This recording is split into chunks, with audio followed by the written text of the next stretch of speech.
हम अयोध्या जी आए हैं क्योंकि हम जो गौ प्रतिष्ठा आंदोलन इस समय देश में चल रहा है उसी के अंतर्गत गौ माता की जो चर्चा है उस चर्चा को पूरे देश में एक रूपता प्रदान करने के लिए भारत के सभी प्रदेशों की राजधानियों में जाकर के गौ प्रतिष्ठा ध्वज की स्थापना करना चाहते हैं और उसका जो कार्य है, ये जो यात्रा है, उस यात्रा के लिए आशीर्वाद लेने के लिए हम इस समय भगवान श्री राम की पावन जन्मभूमि अयोध्या जी आए हैं।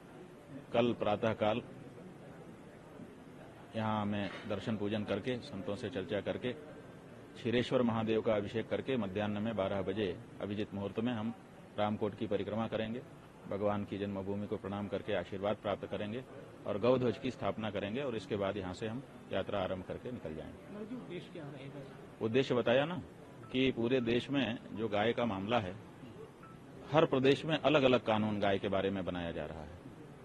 कुछ प्रदेशों में गाय के बारे में 10 साल तक की सजा का प्रावधान है, कुछ में 2 साल की, कुछ में 3 साल की, कुछ में 6 महीने की, कुछ में बिल्कुल नहीं और कुछ में तो विरोधी वातावरण है। तो एक देश कैसे माना जाएगा जब एक मामले में हर प्रदेश की भावना ही अलग अलग है।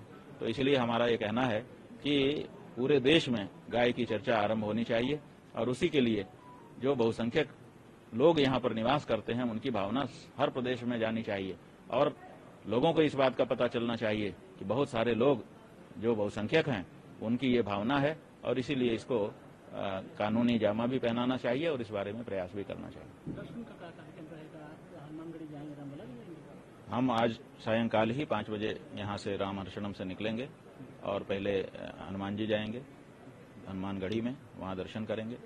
फिर वहाँ से जो हमारे पुराने प्रेमी रहे हैं ज्ञानदास जी, वहीं पर हनुमानगढ़ी में ही वो हैं, उनका स्वास्थ्य देखेंगे। उसके बाद हम कनक भवन जाएंगे। कनक भवन वो स्थान है जहाँ पर वशिष्ठ गद्दी के जो महंत जी थे वो कभी दर्शन करने नहीं जाते थे। तो लोगों ने उनसे पूछा कि आप दर्शन करने क्यों नहीं जाते हैं? वो बोले हम वशिष्ठ के स्थान पर बैठे हैं, हम वशिष्ठ हैं, हम जाएंगे तो बेचारे को राम को खड़ा होना पड़ेगा, झुकना पड़ेगा, हम नहीं चाहते हैं, इसलिए हम नहीं जाएंगे। और बाद में जब उनका शरीर छूटने वाला हुआ तो लोगों ने कहा इन्होंने जीवन पर्यंत भगवान का दर्शन नहीं किया, दर्शन करा दें। तो उनको लेकर के गए और बताते हैं कि जिस समय उनको भगवान के सामने ले जाया गया, भगवान की मूर्ति झुक गई।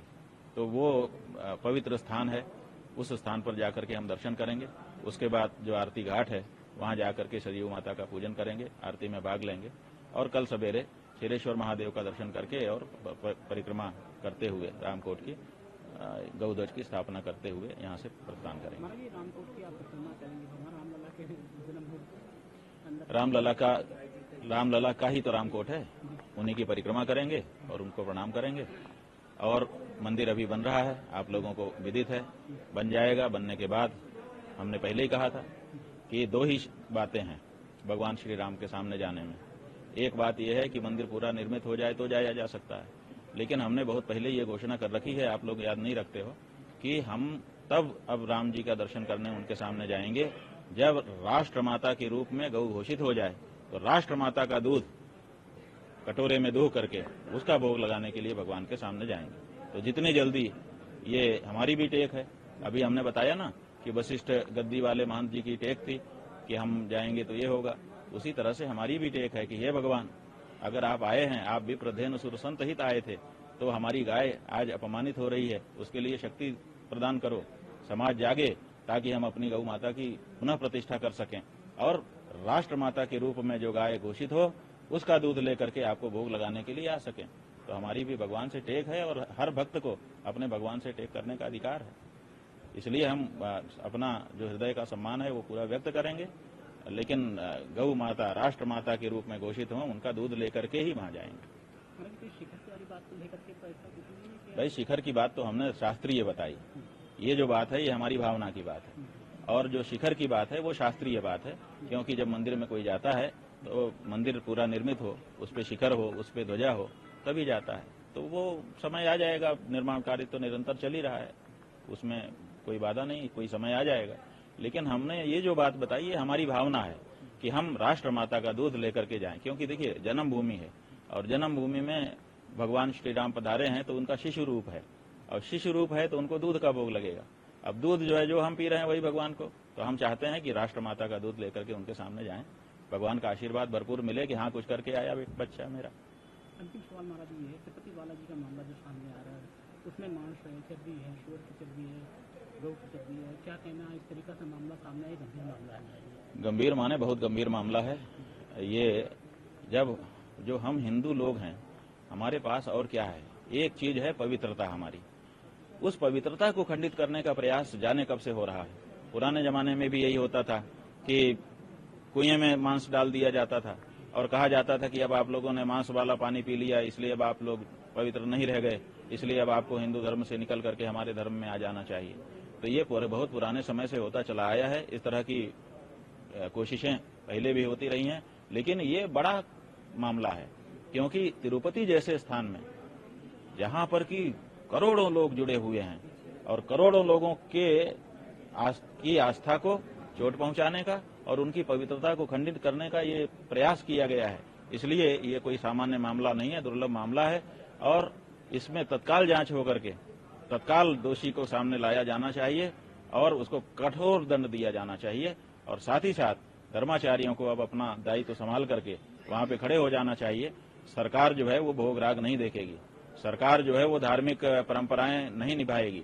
सरकारी कर्मचारी जो है वो धर्मनिरपेक्षता की शपथ ले चुके हैं, जो नेता हैं, मंत्री हैं, वो धर्मनिरपेक्षता की शपथ ले चुके हैं। धार्मिक परिसर में व्यवस्था करने का उनको नैतिक अधिकार ही नहीं है और अब तो इस तरह की घटना हो जाने के बाद वो बिल्कुल खत्म हो गया। इसलिए अब ये हमारी मांग है, पूरे देश के धर्माचार्य खड़े हों और जहां जहां सरकार मंदिरों में आकर के व्यवस्था करने लग गई है, अगर उसको गले का पैसा गिनना है तो वो गिनने दो, उसमें हम ज्यादा नहीं बोलना चाहेंगे। अभी अगर कोई व्यवहारिक व्यवस्था, भौतिक व्यवस्था करनी है लोगों के आने जाने की, वो करने दो, लेकिन जो धार्मिक व्यवस्थाएं हैं, पूजा की, पाठ की, राग की, भोग की, वो धर्माचार्यों के नियंत्रण में और उनकी देखरेख में ही होनी चाहिए।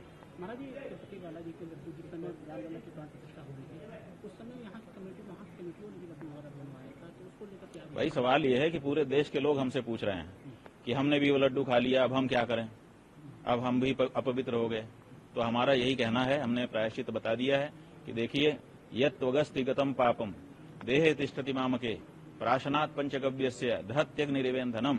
हमारे यहाँ पहले से शास्त्रों ने व्यवस्था दी है कि अगर भूल चूक से कोई दोष शरीर में प्रवेश कर जाए और अस्थि में भी चला जाए, माने पहले रस, रक्त, मांस, मज्जा, मेद, अस्थि ऐसे बनता है, अगर वो हड्डी तक भी पहुंच गया है तब भी पंचगव्य में वो ताकत है। जैसे आग में ईंधन डालने पर ईंधन को आग समाप्त कर देती है, उसी तरह से अगर पंचगव्य का पान कर लिया जाए तो अंदर छुपा हुआ पाप नष्ट हो जाता है। तो पहले तो पंचगव्य का प्राशन करिए और गौ मतदाता बनने का संकल्प लीजिए कि अब हम जब वोट देंगे तो उसी को वोट देंगे जो गौ माता की प्रतिष्ठा के लिए अपने आप को समर्पित कर चुका होगा।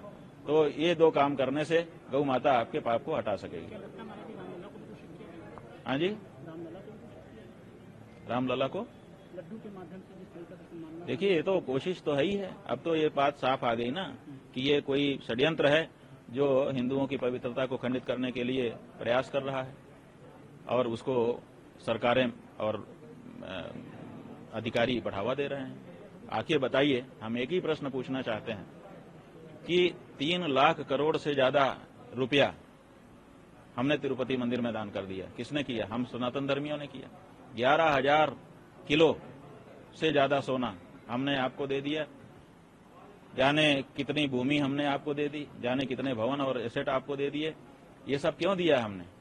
इसलिए कि जब भगवान का भोग बनाना हो तो आप जो है खरीद करके बाजार का घी लाओ। क्यों नहीं तिरुपति का मंदिर, क्यों नहीं वहां की टीटीडी अपनी गौशाला बनाती है जिसमें शुद्ध वेद लक्षणा गायें रहें? क्या कमी है आपको? आप उनको रखिए, जितनी संख्या की जरूरत हो उतनी संख्या में रखिए और उनका दूध हो, उससे घी निकाला जाए और उस घी से भगवान का लड्डू बने और पूरे देश में वितरित हो।